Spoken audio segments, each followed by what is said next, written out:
Tired of the everyday grind? Ever dream of a life of romantic adventure? Want to get away from it all? We offer you Escape.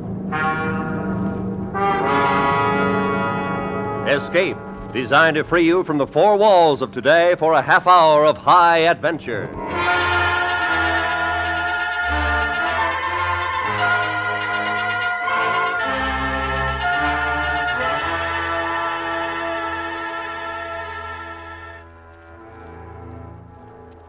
You are a passenger aboard a submarine, making its last peaceful voyage across the sea. While unknown to you, the captain has a plan, which, if it succeeds, will mean for you and the entire crew a fate from which there can be no escape. So listen now as Escape brings you Mary Ann Mosner and Francis Rosenwald's exciting story, The Log.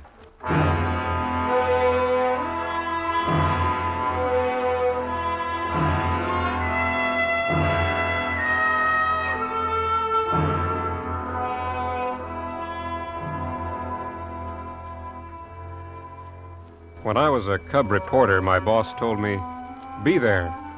Don't let your own emotions color your story. Stick to the facts. So these are the facts. This is the way it happened. I met Captain Jan Zabatos in a Scandinavian port. During the last war, he'd been in command of a submarine, the only sub of a nation that fought the dictators side by side with the Allies. When he was finally forced into this neutral port, the captain preferred internment to surrender.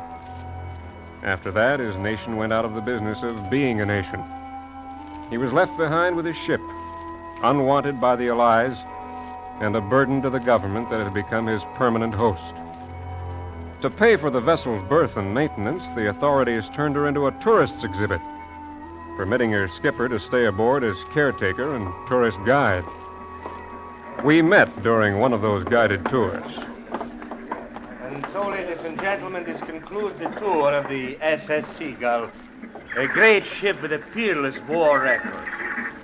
It was my honor and privilege to guide her across hostile waters as master of this man of war that gave battle to the last torpedo. Thank you. No, thank you. Thank you. You are very welcome all, and this way if you please. You got a few minutes, Captain? I'm Bill Rawlins, New York Globe. I enjoyed your tour a lot. Thank you, Mr. Rawlins. Always glad to talk to gentlemen of the press. I presume you would like to write a story on the Seagull? Well, to be honest about it, sir, I'd rather write about her skipper. I am honored, but without the Seagull, you won't have much of a story. She and I are comrades in arms. The war has been over a long time, Captain. Yes, of course. Haven't you ever thought of going home? Mr. Rawlins, this is my home, and always will be. As we walked across the deck, the Seagull came to life the way her skipper talked about her exploits at sea. And I saw 1,500 tons of steel that had never faltered, never failed. I was busy taking notes when the man came up the gangplank, stocky, brisk, dressed in a natty gray suit, a briefcase under his arm. How do, gentlemen? Where do I find the man in charge? I'm in command of the Seagull, Captain Jan Zabatos. What can I do for you? The name's Andrews. Here's my card. I represent the Liverpool office of the Marine Salvage and Surplus Corporation. You mind if I look around? The next tour of the Seagull commences at 16 o'clock. That's fine. You go right ahead. I know my way around ships. Bought and sold them all my life. This is my first sub. I'm afraid you must be mistaken, sir. The Seagull is not for sale. Not anymore. My company just bought her. I closed the deal yesterday. No, this can't be. Nobody has authority to sell my ship.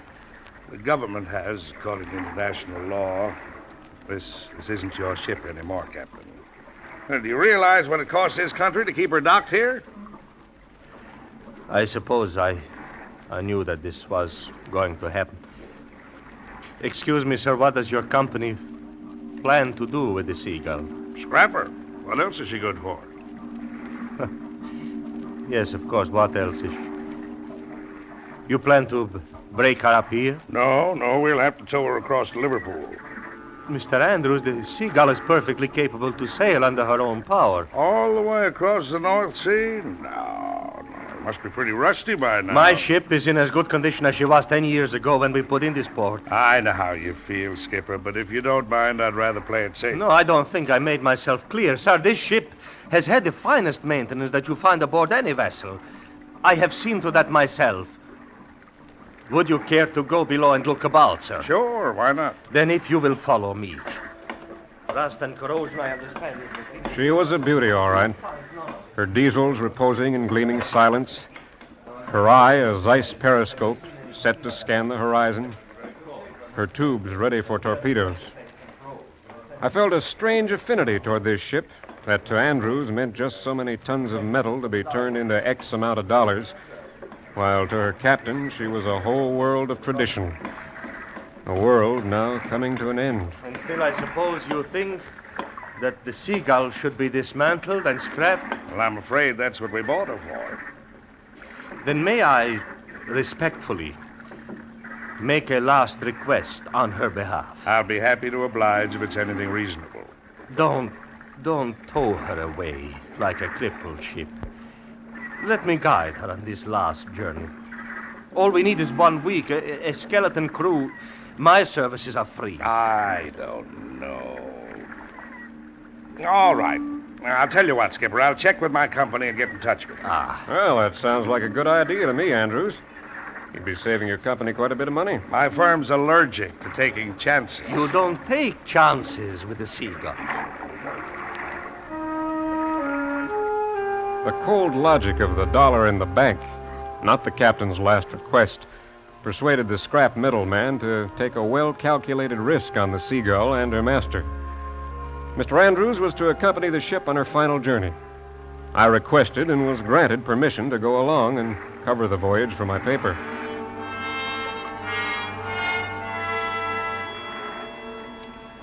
It was a gray, overcast morning when we boarded the Seagull. She was straining gently at her anchors with the last of the ebb tide. I hope the skipper hired a decent cook. Nothing like sea air to give a man an appetite. I'm not looking forward to a picnic, Mr. Andrews. All I want is a story. You won't find it in this barge, Rawlins. But I can give you plenty of stories. My company isn't averse to publicity. When we reached the bridge, we found a changed man. Captain Jan Zabados, commander of the submarine Seagull, wearing a freshly creased uniform, windbreaker, and his well-worn battle cap. Anchor secure, sir. All engines back half. All engines back aft, sir.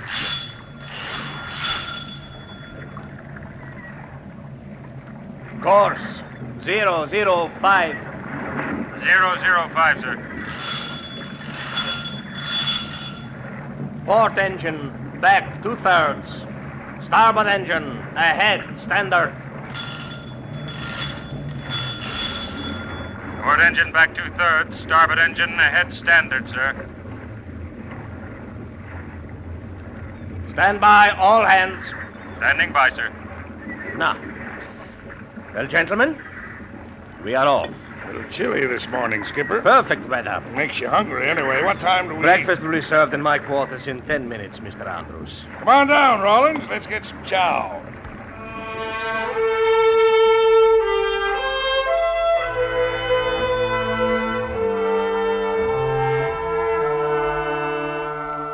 We had breakfast. It was better than Andrews had expected. And he was in an expansive mood when we returned to the bridge. He'd fortified himself with a thick cigar which stuck out of his mouth like a stubby finger pointed at the captain. Well, how's it going, Skipper? Passing the 3-mile zone, sir. Weather seems to be clearing up. Maybe we can do a little deep-sea fishing, huh, Rollins? I've never fished from a submarine, Mr. Andrews. Sorry, gentlemen. No fishing. This is not a pleasure cruise. That's the step, Skipper. Business before pleasure. And I agree, sir. You will leave the bridge now. Why, what's wrong? Nothing, sir. We are getting ready to submerge. What are you talking about? Submerge? On whose orders? My orders, Mr. Andrews. Nothing doing. That's against regulations, and you know it. This trip is to be made on the surface unless there's an emergency. Clear diving rudders. Diving rudders clear, sir. Did you hear what I said? Ready the tanks. Tank standing by, sir. That's enough, Sabatos. You know what the orders are. I'm not going to allow I you must inform you, sir, that I am in sole command of the Seagull. I shall surrender her to no one but her rightful owner, my country. Your country? You've got no country. It's a satellite. Then I shall sail the seas until I have one again. You know what you're saying? That's piracy. Then, Mr. Andrews, I shall be a pirate, shan't I? Clear the deck. Diving stations. Diving stations. You're out of your mind. Passengers below, please. Now, that's an order, Mr. Andrews. Standing by, sir.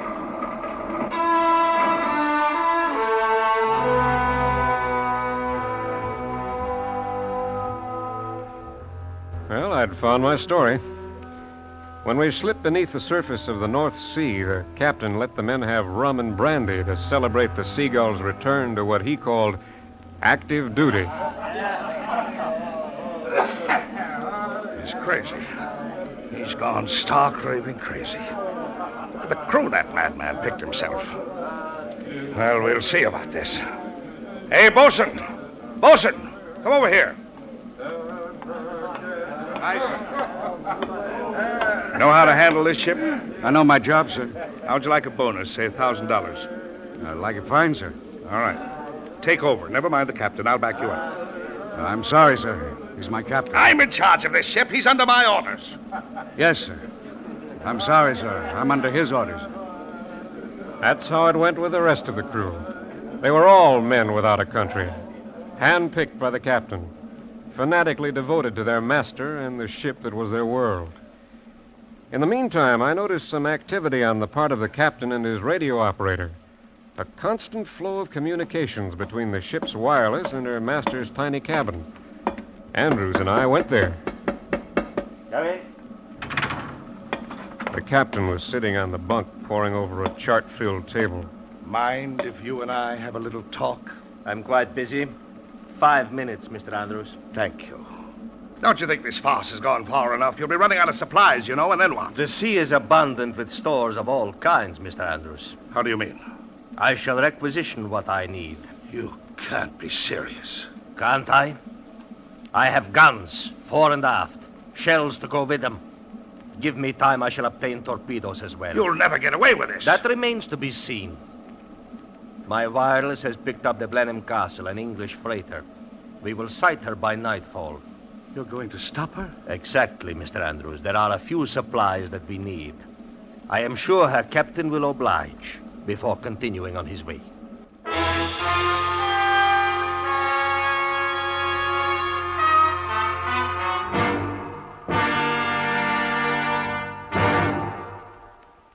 We will return to Escape in just a moment. And now, back to Escape.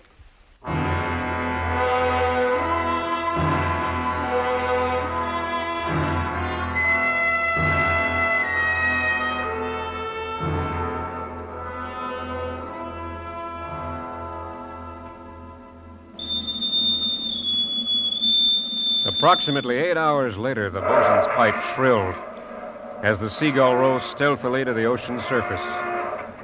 Dead ahead in a choppy sea loomed the massive hull of the freighter Blenheim Castle, her foaming nose eerily phosphorescent, the position lights glimmering across the sea. Our searchlight reached up to her bridge with a long white finger.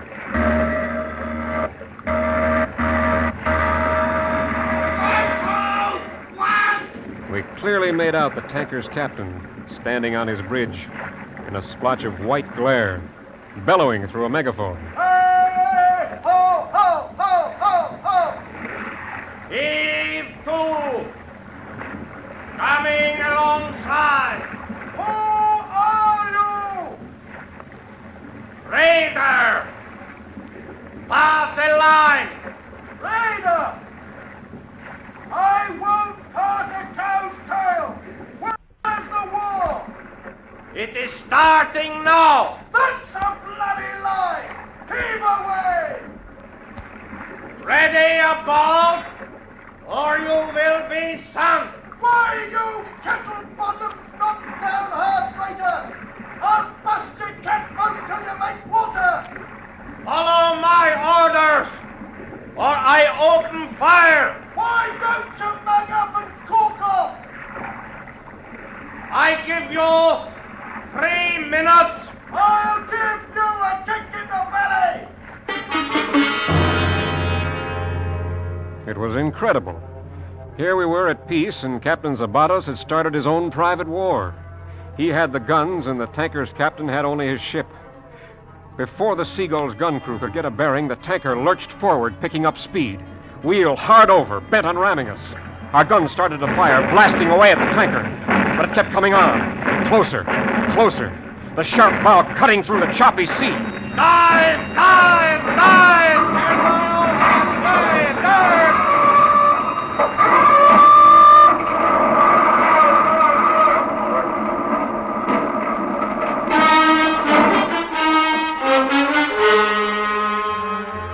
We weren't fast enough.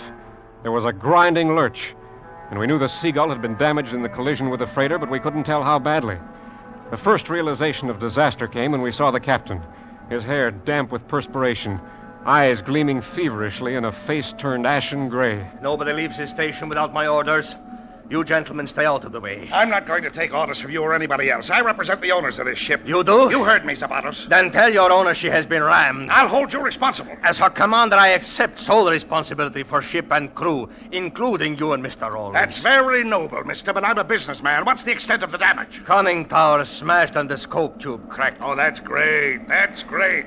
Well, surface, send an SOS. I never have sent an SOS, and I never will. That's your business. I'm an American citizen, and so is Mr. Rollins. You can't hold us against our You will. will be put ashore when conditions are favorable. Let me set you straight about us. If you want to go down in misery, I'm not stopping you. But you can't force me to stick around until this tin can's full of holes. I want to get out of here. Now, I order you for the last time, surface and signal for help. Andrews, if you wish to leave now, you may take a escape hatch. You're crazy. Not at all. The damage is trifling. But since you feel so frightened of your life, I suggest that you leave. So help me, when we get out of this, I'm going to have you busted, jailed, hung if I can. Get out of my way, if you please. I have no time to discuss the matter with you. Come on, Andrews. Whose side are you on, anyway, Rollins? Nobody's. I just want to live.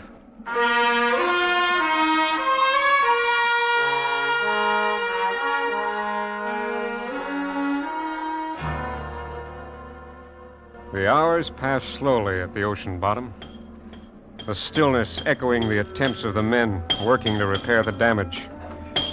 The air was getting foul, breathing becoming more difficult.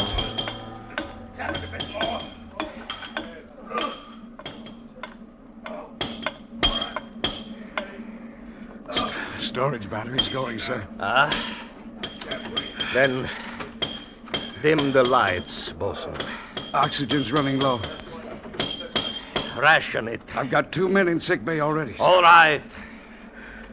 All right. Carry on. Sir, What is it, bosun? the men need air. It's very bad aft. All right, very well, bosun. We go up. All engines ready. All engines ready, sir. Clear pressure tanks. Clearing tank, sir. Diving rudder. Standard. Vessels approaching overhead, sir. Ease rudder, hold tanks.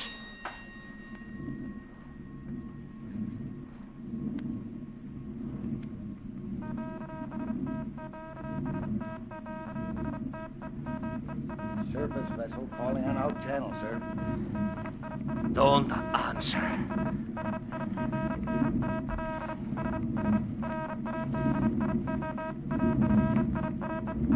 British subchaser closing in, sir. Request ship-to-ship communication. All right. I talk to them. Stand by. SS Seagull coming in. Go ahead, NS-127. Are you in trouble, Seagull? No trouble, sir. Surface at once. State your conditions? None. Then I regretfully refuse her. Following orders, Seagull. Come up, or we drop depth charges. Do so, then. You can't get away. We've got a sonar fix on you. No surrender. We're ready with depth charges, Seagull. Wait! Get back, Andrews! Americans down here! We need Hot communications!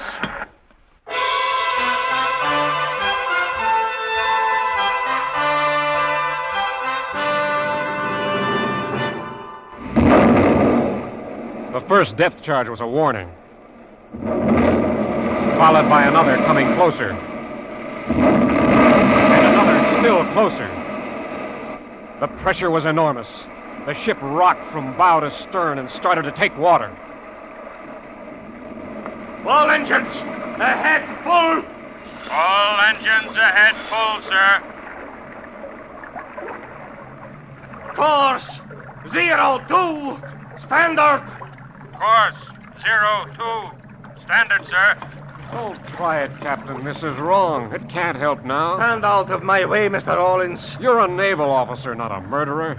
Your ship is finished. You have no right to kill your crew. And that's what it's going to mean if you don't stop. This is my ship, my life.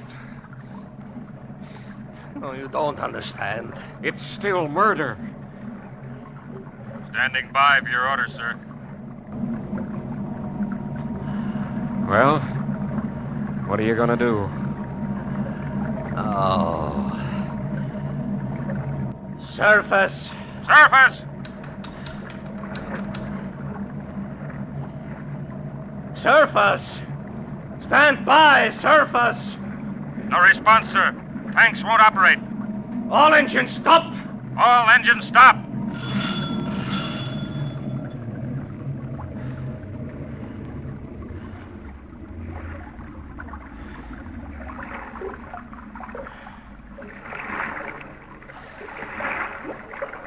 Now what? I seem to have no choice. Do I?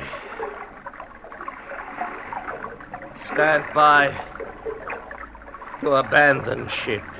Abandon ship. That was almost the end of it. The sub couldn't get up to the surface. She could only go down. And the way she was taking water, it wasn't going to be long.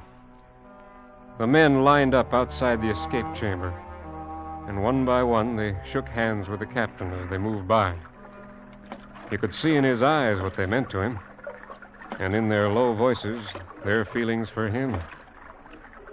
Goodbye, Captain. Goodbye, sir. Goodbye, Captain. Au revoir, mon captain. Goodbye. Goodbye, sir. Then it was Andrew's turn to go. The bosun is in the lock. He will give you your instructions as to how to get to the surface. I lived through this, Zapatos. I'm going to see I know. I am sorry for the discomfort you have been caused. Goodbye, Mr. Andrews. Coming, Rollins? Sure. You go ahead. One at a time, you know. Well, good luck. And to you.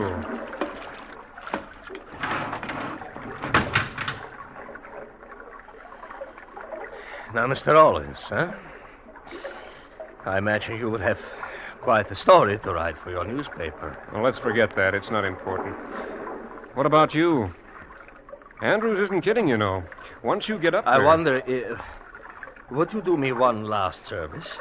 Of course. He got his log out and started to write. I looked over his shoulder as he made his last entry. All men off ship. Strong list to port. Storage batteries 0. Oxygen 20. Ship secure. Signed Captain Jan Zabatos, Commander SS Seagull. You oblige me by taking this log up with you. It can be fastened to your belt. Well, why don't you carry it? There are one or two other things I must take with me. Now, look. No, Mr. Rollins, go on. I will follow you. Yes, but Please go on. Okay. Hurry up, though, will you? She won't last long.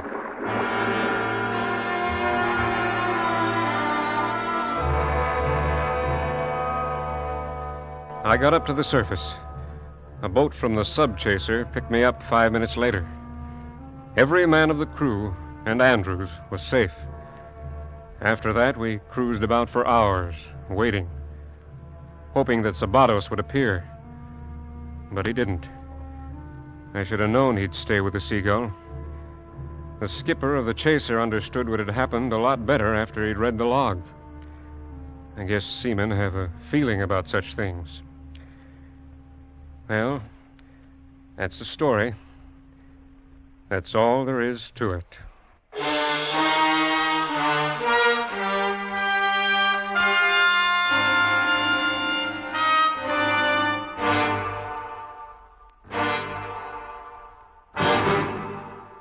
Under the direction of Anthony Ellis, Escape has brought you The Log, a story by Marianne Mosner and Francis Rosenwald, starring Lawrence Dobkin and Byron Kane. Featured in the cast were Alan Reed, Kurt Martell, Frank Gerstle, Eric Snowden, Richard Peel, and Jim Nusser. The special music for Escape was composed and conducted by Leith Stevens. Next week.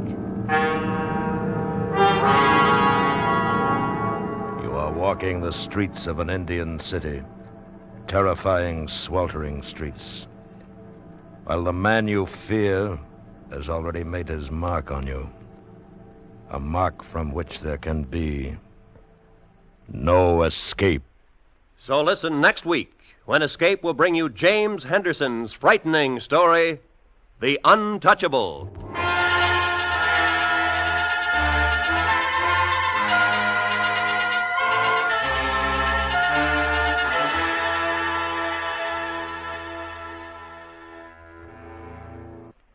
This is Roy Rowan speaking.